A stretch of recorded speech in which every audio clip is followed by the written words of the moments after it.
Assalamualaikum warahmatullahi wabarakatuh.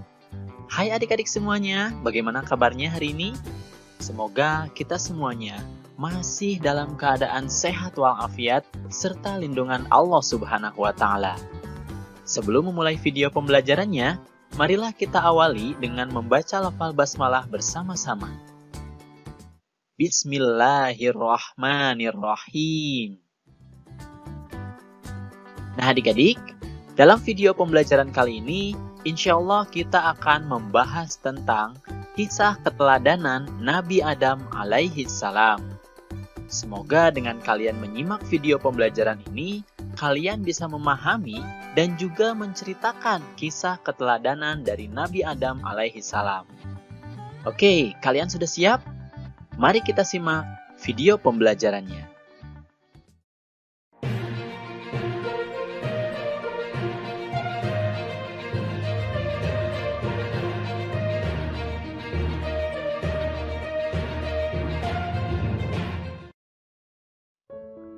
Pada awalnya, bumi yang kita tinggali sekarang ini tak berpenghuni sama sekali.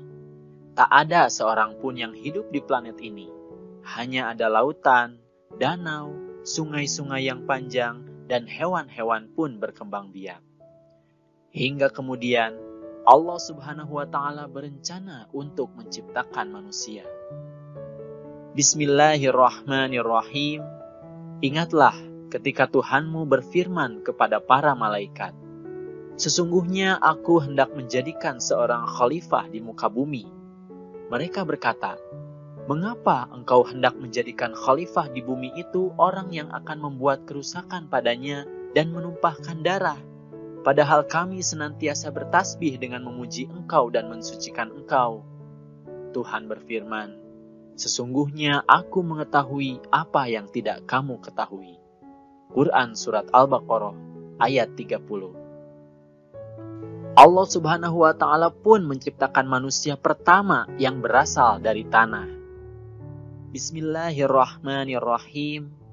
Dan sesungguhnya kami telah menciptakan manusia dari tanah liat kering yang berasal dari lumpur hitam yang diberi bentuk. Quran Surat Al-Hijr ayat 26. Setelah wujudnya sempurna, Allah Subhanahu wa Ta'ala meniupkan roh kepadanya. Lalu Allah Subhanahu wa Ta'ala berfirman, "Kun fayakun." Jadilah, maka jadilah ia.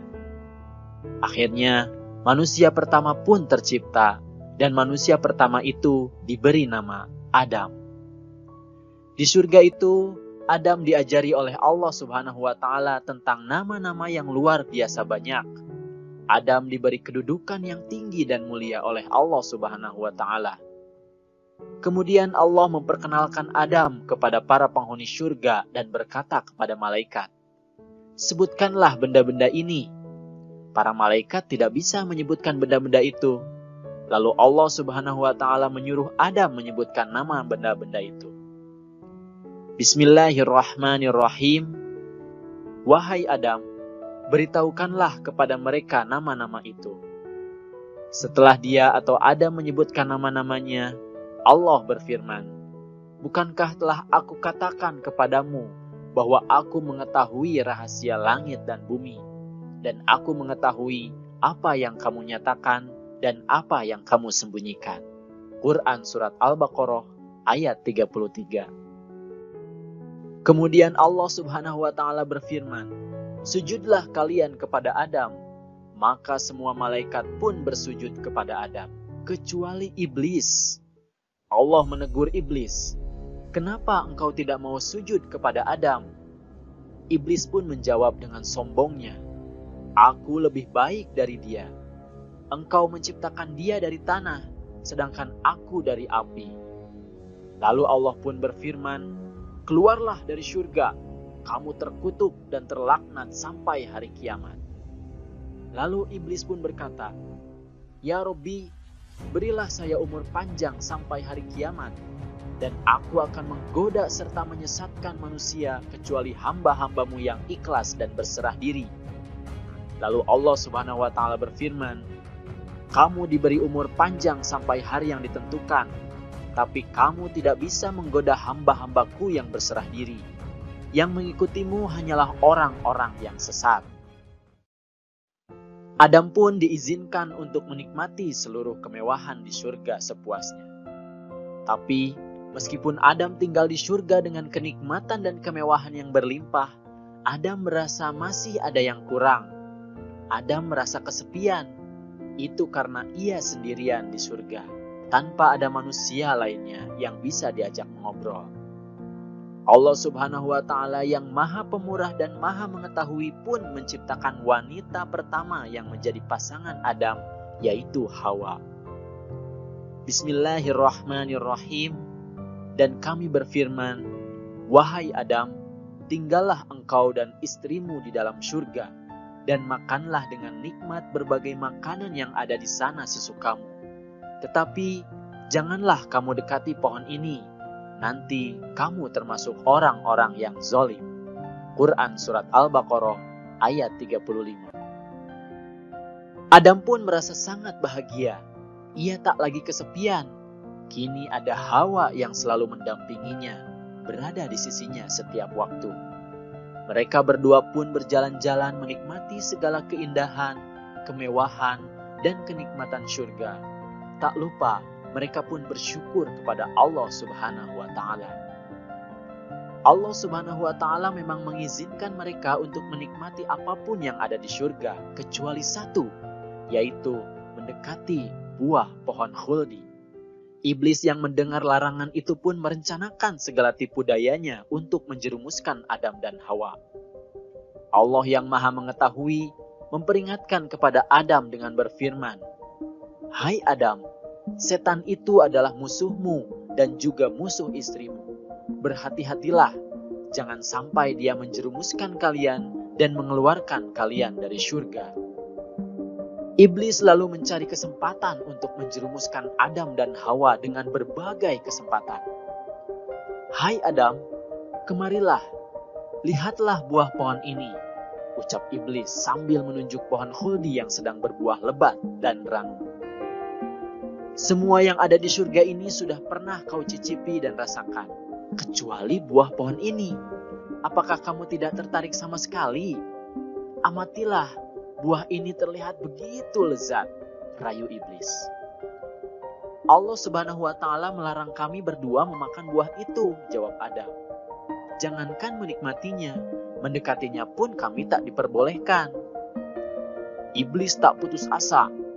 "Apa untungnya aku menipu kalian berdua? Aku hanya ingin memberitahu kalian sebuah rahasia kecil.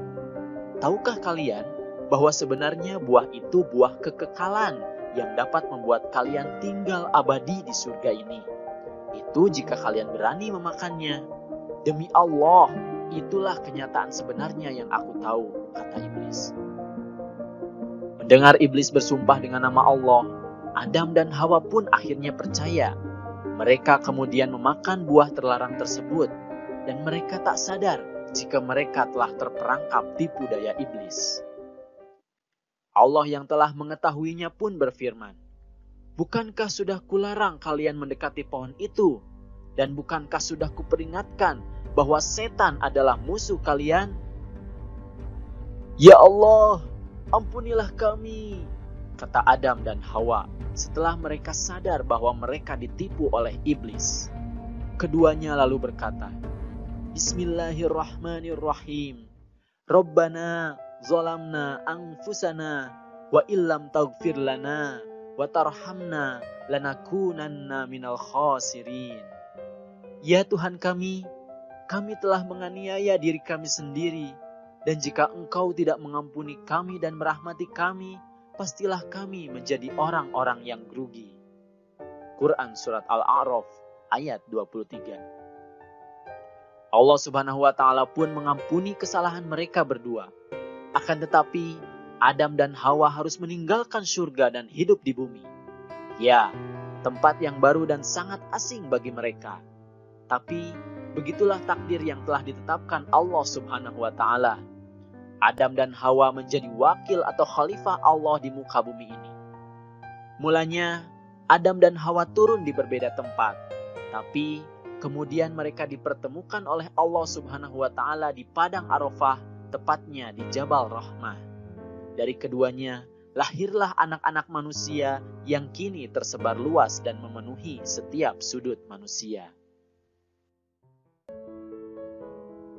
Nah adik-adik, dari kisah Nabi Adam alaihi salam ini ada beberapa hikmah atau pelajaran yang dapat kita ambil dan teladani. Yaitu, yang pertama, kita harus senantiasa taat kepada Allah Subhanahu wa Ta'ala. Kenapa?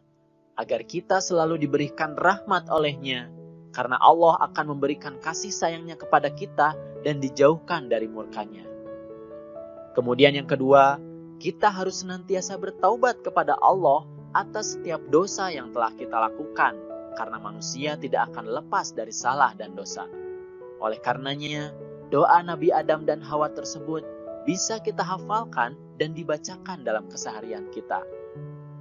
Kemudian yang ketiga, selain bertaubat kepada Allah, jika kesalahan yang kita lakukan berhubungan dengan manusia, maka kita harus meminta maaf juga kepada orang tersebut sebagai bagian dari taubat kita atas kesalahan yang telah kita lakukan. Dan yang keempat, dari kisah ini kita juga bisa mengambil hikmah untuk menjadi pribadi yang pemaaf, yaitu senantiasa memaafkan kesalahan yang dilakukan oleh orang lain kepada kita. Nah adik-adik, itulah video pembelajaran tentang kisah keteladanan Nabi Adam alaihi salam. Semoga kalian bisa memahami dan juga bisa menceritakan kembali isi dari kisah keteladanan tersebut. Serta tidak lupa untuk mencontoh sifat terpujinya, terutama dari segi maaf memaafkan. Oke adik-adik, itu saja yang bisa kakak sampaikan. Jangan lupa like, komen, dan subscribe video ini. Kemudian aktifkan tanda loncengnya supaya kamu bisa mendapatkan informasi dari video-video yang terbaru. Terima kasih atas perhatiannya dan mohon maaf apabila ada kesalahan. Billahi taufiq wal hidayah. Wassalamualaikum warahmatullahi wabarakatuh.